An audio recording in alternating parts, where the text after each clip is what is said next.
Sure. I want to start first with a complaint that Auston Matthews has for the city of Toronto. Now, this is a ongoing complaint. Last night, though, there are times where I think it's been unfair. Last night, I think he actually had a really good point. Jesse, would you go ahead and play it? It was great. Obviously, that's still a big part of the game, and he's a big part of this team. And you love to see that. Would have liked a little more energy. From the crowd after that. I thought it was a little quiet tonight, especially after a guy, two guys like that go at it. But it was, I think, a great moment for him. Gave us some energy on the bench, and obviously, he's been looking for one for a while. So you got to give kudos to the guy on the other side as well. So he's referring to the Ryan Reaves fight. Ryan Reaves' first fight, and obviously Olivier too. And it was a really good fight. It appeared this morning on First Take. Stephen A. Smith was a big fan. That's crazy. And I think Auston has a really, really good point. Like when Joe Bowen was upset about how Leaf fans sounded in the playoffs last year, I kind of went after him a little bit on that take because I thought, okay, this is a team that has perennially not come through. I can't blame Toronto fans for being anxious. Also, those tickets are, in the lower bowl are like $15,000 in the first round. Like they're insane. I mean, we always joke about weeknight games against Columbus. Right. It doesn't help that the Leafs are probably losing. Well, the Columbus has their number. But let's keep it to the crowd for a second. Because I agree with you. I know. I agree. They suck against Columbus. It's the strangest thing. Even when they're good, they're bad. But Jesse, you're in there. Mm-hmm. Is that in the moment what the press box is saying too? No, I don't think our attention wasn't on the crowd. There's so many different ways you can go with this conversation.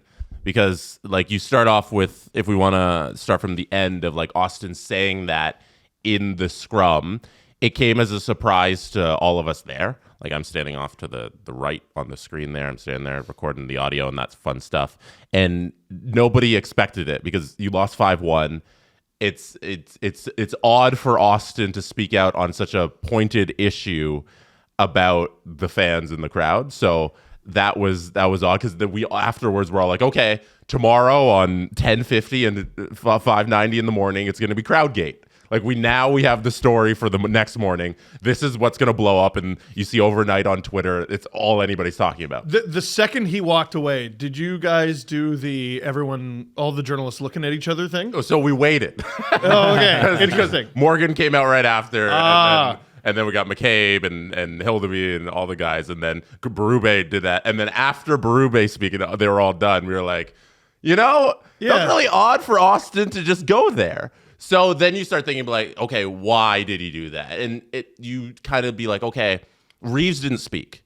So I was surprised. Is that how Reaves felt in the moment where he has this big fight and the crowd didn't react in the way that I think a crowd that was paying more attention and was more knowledgeable about the background of that fight would have reacted? Because I think Sorry. No, you go ahead. I think Reaves expected in that moment, I'm going to throw my hands up. There's going to be a round of applause from the crowd. Yeah. And it's going to be this big galvanizing moment for my first fight of the year because it's been building to this. After schmucks like us talking about get him off the team. Yeah, we've been edging this fight all season long. And finally we got to the fight. So Reaves has this giant pop and the crowd doesn't respond in that way. So I wonder if at some point from the fight through to when Auston is speaking, he voiced that displeasure. Yeah. Sure. Or if Auston himself just noticed it and he genuinely did that from his perspective. It's a great way also to distract from the fact that they lost. Yeah, and he's the captain. Yep. So if the team matters. is feeling that, or if Reaves himself is feeling that way, the captain's job is to go out there and say something, but not directly like, hey, Reaves felt this way. Yeah. No, he took that burden on him. So I think it was smart. If that's what happened, I'm making assumptions here. If that's what happened as a captain, that was a really smart play there. I think there's two things there. Number one, I thought that was Matthews' coming out party as Leafs captain in a way. And I want to park that and get back to that in a second. The other is I don't think most fans, and I'm not trying to be hipster about this, but because Matthew Olivier plays in Columbus, I don't think a lot of fans understood what they were watching. It's a heavyweight championship fight. Matthew Olivier is what you think Matt Rempe is. Yeah, because he can actually fight. Matt Rempe Dude, can't. Matt Rempe's the worst fighter in the league. is a charismatic, tough nut, really young. He scored a hell of a goal the other day. I was like, where the hell did that come from? Charismatic, tough nut, will fight anybody, any day, probably lose. Matthew Olivier will fight anybody in the league and probably beat their ass. Like, who do you take, Arbor Xhekaj or Matthew? Matthew Olivier. They fought twice this year. Michael Pezzetta or Matthew Olivier. And put any name in front of me, it's Matthew Olivier. That guy's a problem. Guy's an enormous problem, has double-digit goals, plays on the penalty kill, wears a letter. He is a lot of people's like wet dream of what you think the perfect player is, or perfect third liner or grinder or whatever it is. So the second I see play stop and the camera shift, I have that split second to be like, is it? And then I see it's Reaves and Olivier, and I got off the couch. I was watching with my 4-year-old who was like, "Oh, there's a fight," and then it's the biggest slobber knocker I've ever seen. I'm like, "Oh shit, gonna have to explain this one." And I felt that it fought to a draw. I felt they both. Oh yeah, they did well. When Reaves went down early, I went, "Oh fuck!" But the refs let him keep going, so it's good. Yeah, thank goodness. Yeah. And then oh no, depending on who you ask. But like it ended up being a Reaves still has it moment. I thought it was spectacular and unbelievable, and it lived up to everyone's highest expectations. And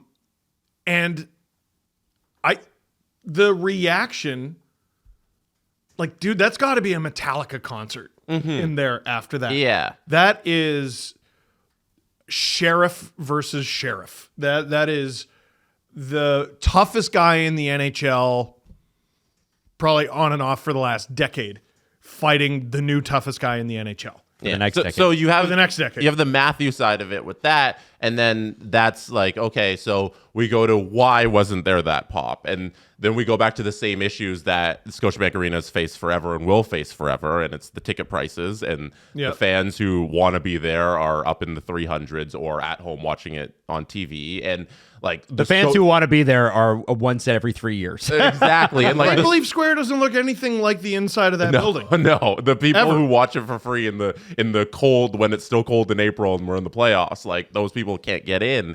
And then you have like the Scotia Club is great. Yeah. And they've built such a fantastic. If you're not worth millions of dollars like Adam Wylde, you don't know about like the underbelly of the event level of Scotiabank Arena, where there's so many restaurants and clubs now, and that takes people out of their seats because everybody who's sitting in the restaurants inside Scotiabank Arena has a seat in the lower bowl as well. Yeah. So they're not in their seat for the game.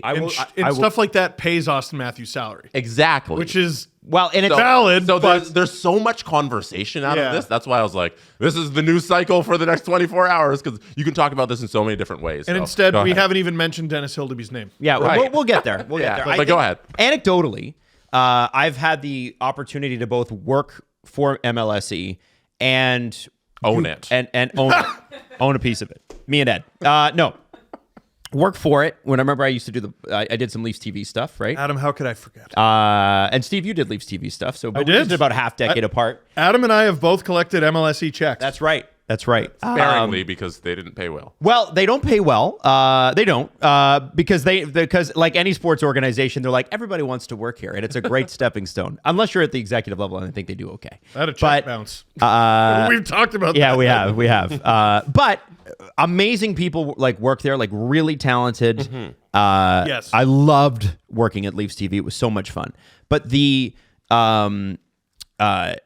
thing about it, when you're doing business deals there, and that is what it is used for. You know, you have to imagine that anybody that you know in your family, maybe you've got somebody who works in finance or somebody who's in law and they're working on Bay Street.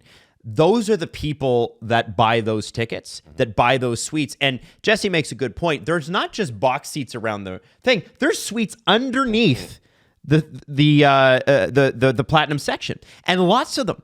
And they kind of look like mini conference rooms. And then there's 5-star restaurants underneath. Now, the players get to benefit from that. So when you bring a free agent through, after morning skate, all the players go to the 5-star restaurant and order whatever the hell they want. And it just gets served to them and it's free. So I've seen them come off of morning skate. Out. Huh? I almost wonder if that freaks players out. Why? Like, well, just because, like, you know, you get used to one thing and then you walk in and there's like a club. Well, I've been and to you're like, that. what the fuck is this? Drake's got that club in there, Yeah. and I've been to that club, and it's funny. One time I was there for a Raptors game, and this is when the Raptors were good, not championship run good, but they were good, and I had to do a business thing there, and the person we were working with was so interested in being at the club that we spent the entire night at the club and never went to our seats.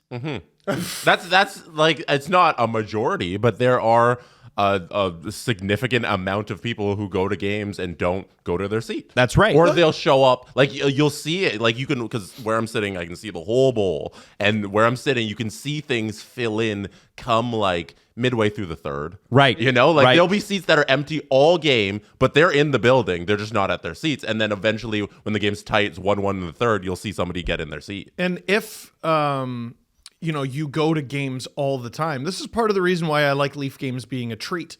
You know, when I go and get to sit in the seats. If you go to them all the time and you're entertaining a client and all they want to do is hang out somewhere else in the building, go ahead. You missed this game. Yeah. It's a Wednesday against Columbus. I don't give a shit. But, Adam, there's the but. The butt. How do we afford $13 million for Auston Matthews? Well, exactly. 14, Or 15, $40 million for Scotty Barnes, right? You got to remember Yeah. that factors in, and because that's what isn't Scotty making like Adam, 40 or something? You like didn't that? say it right. Scotty Barnes. You got to say it like Darko every time you say it. Every time you say it, you got to say it like Darko. You know, and it's not that the Leafs couldn't based on just television revenue, but you have to remember all the accoutrements that come with playing with MLSE. So the Leafs have a cap. They have a cap. They can spend what everybody else can. But where you don't have a cap is management, analytics, medical staff, flights, all that shit. The Leafs can go, you know what? Listen, maybe we pay you the same as other market, and maybe other market is a tax-free state. But here's how we can compete with you. Other market's going to put you on a cheap, shitty plane. We're going to put you first class on our plane.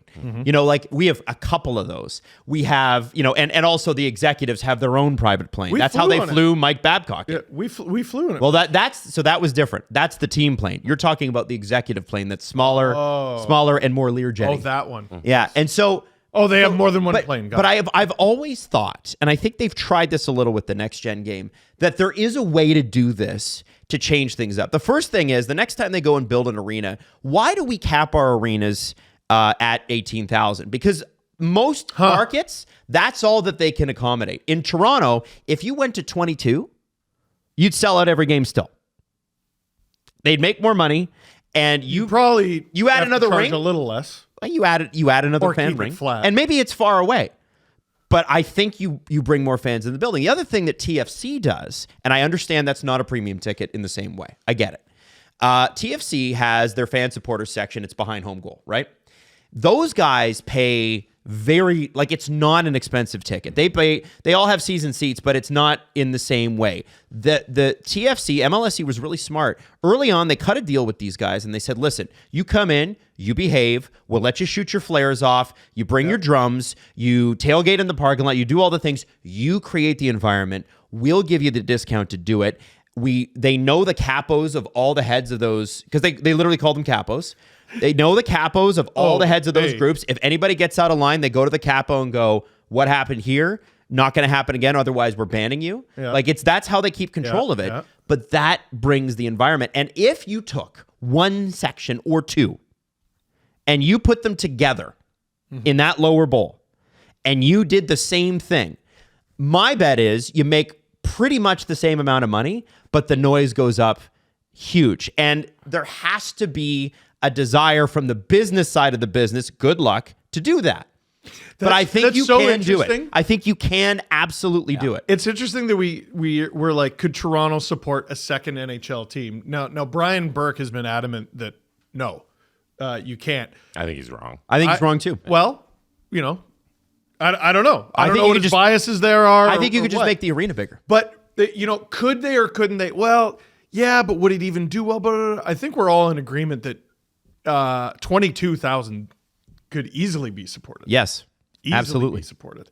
So that Especially- is a fascinating thought. I hadn't really thought of that. If you had like a renovation and you just added an extra ring and the fans are up in the 500s, and that's far. Sure. But if they're loud and it's bouncing off the roof, it gets loud in there awful fast, doesn't it? Yes, and I think it's infectious. Yes. You know what I mean? Like Yeah. Nashville, we keep talking about. I mean, it was a Stanley Cup final, so that is a skewed experience. But the roof is directly above your eyebrows. If you're sitting up high, you are like if you have a fear of heights. I don't know how you sit in the 300s.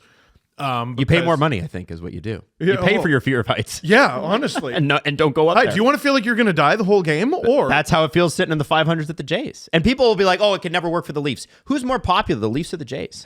That's the Leafs. And the Jays have a stadium still now. They have double the games at home. Yep. They have, it was 55. It's now 45, I think, with the renovations. Yeah, I think it might be less even. Or even 42. Yeah. But it's 42,000. And I know the tickets are cheaper, but do you see what I'm saying? Yeah. Like it is completely possible. By the way, the Toronto Blue Jays used to lead the league regularly in home attendance. 39. 39,000. So they got Rogers Center 15,000 seats out of there. That's nuts. you got to be good. Yeah, you got to be good. But I think with the Leafs, they are going to be good for a long time. They've got a good sustainable business model. They've got superstars. Yeah. You can do this. Now, oh, sorry. Well, so I want to say I understand where Matthews' frustration is coming from. Mm-hmm. I think any Leaf fan who pretends they don't isn't looking themselves in the mirror about this. Yep. Like I was saying just again anecdotally, like Curtis from Alberta did a skit about this recently. Hockey Illuminati did this recently, and this is like TikTok and Instagram circles and everything. But like any conversation you have with a cousin or uncle or anybody is, geez, that building is a morgue. And there are some days where it definitely deserves to be. That wasn't a situation where it deserved to be. And I'm self-aware enough to be like, okay, I talk about the Leafs after every game, sometimes more than once. Mm-hmm. There are days like today where I do the LFR and it's like 20 minutes. And then I get on my hour-and-a-half podcast with my friend and we talk about it for another 20 minutes, half an hour, whatever. If I'm Matthews, if I'm on the Leafs, I'm a little frustrated with the fans right now, even if I can understand where their frustration is coming from. They won 5 straight games. But yes, I know I hammered them during this streak. Just stay with me here. They won 5 straight games. Then they lose 3 straight. And during that 3-game losing streak, they got booed off their home ice twice. Mm-hmm. Then they win another 3 straight. Then arguably fight of the year happens right in front of you on home ice. You can't ask for a bigger advantage. Like what a favor Olivier did Reaves. Yep. Because if the fight is a tie, tiebreaker goes to the home player because you get the home crowd pop, right? Yeah. Yep. To me. So you get the favor there. The fans respond with a pretty milquetoast reaction. Well, it's because most of them were Fantillis. I just want to throw that out there. That is They fair. weren't Yeah, fans, they were Fantillis. that is half the stadium was Fantillis and Del Belbalouzas. That's right. Just Big night for Woodbridge. Oh as my Frankie Corrado God. said. Maple, Vaughn, stand up. Unbelievable night for the eye ties. Yeah. So maybe when Columbus comes to town, there's just too many Ontario-born players on that team, and that's what sucks the energy out. But it was a milquetoast reaction to that fight, and even there were a few failed entries on the power play, which has been so hot recently. Like I know on the season they've been disappointing. The power play has been legitimately hot. It has. Recently. And they failed a couple entries, and you hear like, boo. Well, because we haven't had a chance to react to the fact that it's actually working. Yeah, well, I just think if you're the Leafs, you understand Leaf fans' frustration with the crest, but you're like, Jesus, you're impossible to please. Which, listen, I'm self-aware. I get it. I understand where the We're frustration not is impossible to coming from. please. Give me a second and a third round. Well, like I was hammering them when they were down 3-0 to Montreal. You know why? They were down 3-0 to Montreal and looked like shit. But against Columbus, they didn't, right? No, They looked good. And that one's frustrating because they were legitimately the better team all night. They got goalied at both ends. Yeah. And we'll hit that. We can talk about the game after. But Yeah. The crowds. But I get it, Steve. Like I think you listen, you can't be in a city and not be, as an athlete, frustrated with the fans at some point, right? Yeah. Like it's almost like you go back to Gladiator 1. I haven't seen the second one. And you go like, are you not entertained, right? And so I get it. And I think Matthews saying that and bringing it back to that, this is why it's so key that he's the captain.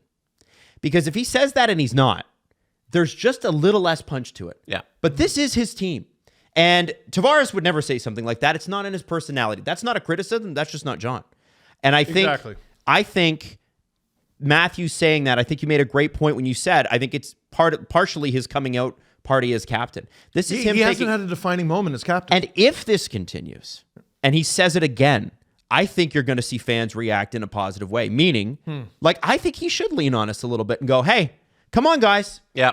I like that this is making headlines. Yeah. I also look at other situations in pro sports, and I look at MLSE and I say, Matthew, some of your complaints are to your bosses.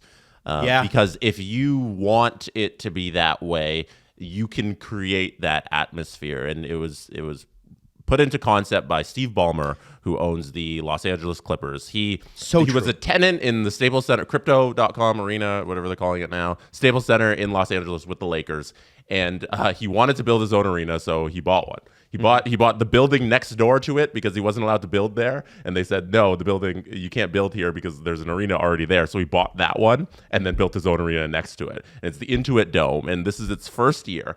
And he created it for the fan experience, not for the suits who are paying the expensive, buying the expensive tickets.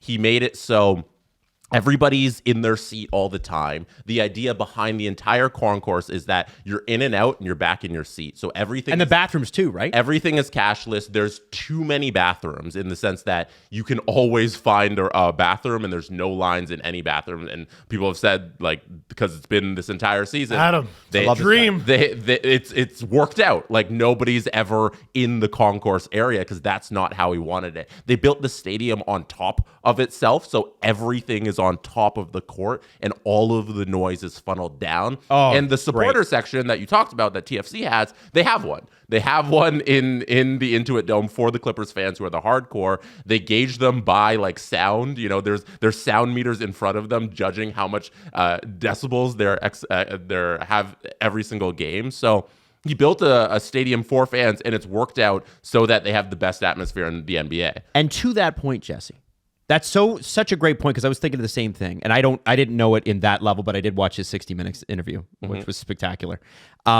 The thing about it that you said that really stuck out to me is built it for the fans, get them out of the concourse and into their seats, all that stuff. And guess what market it's in? It's in Los Angeles. It's in the money market.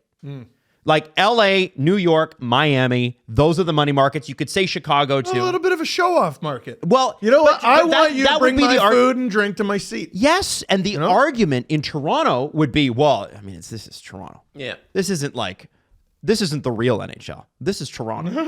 And I'm sorry, if LA can do it, yeah, you can do it here. So that's my thing about, like, yes, it's on the fans who are there, the suits who are in the lower levels, but it's also on MLSE / Rogers now, who owns the team outright when they kick out Tannenbaum and all that fun stuff. It's on them to build that atmosphere for the real fans. And I think that they will. I think we're half a decade away from seriously talking about a complete revamp of that arena. There's no land left downtown. So that arena, you have to retrofit it. Yeah, that arena is where it will be. But you look at the perfect spot though. 100%. That's why it will be there. Yeah. If you look at Rogers Center, which is formerly the Sky Dome, and the $300 million that Rogers invested in making that a better fan experience, because they found out in the 15 and 16 playoffs, if we go on a run, it's not just the Blue Jays that do well. Rogers Communications, RCI, sees like a 20% jump in our share price. Our share price. Yeah. People buy more cell phone plans. People listen and watch our media, like our radio stations, our television.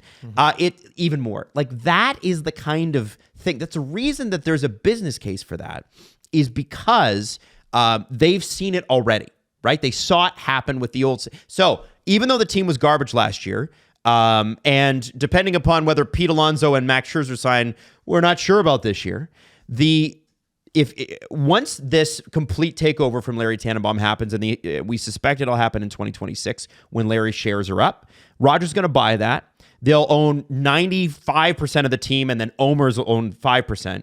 And Omer's can be like, hey, we don't want to do that. And Rogers will be like, yeah, that's cool, man. Anyway, here's what we're going to do. And I think we're talking about a real retrofit over the course of 3 or 4 years, right? They'll do it in the summer and then come back out in the winter.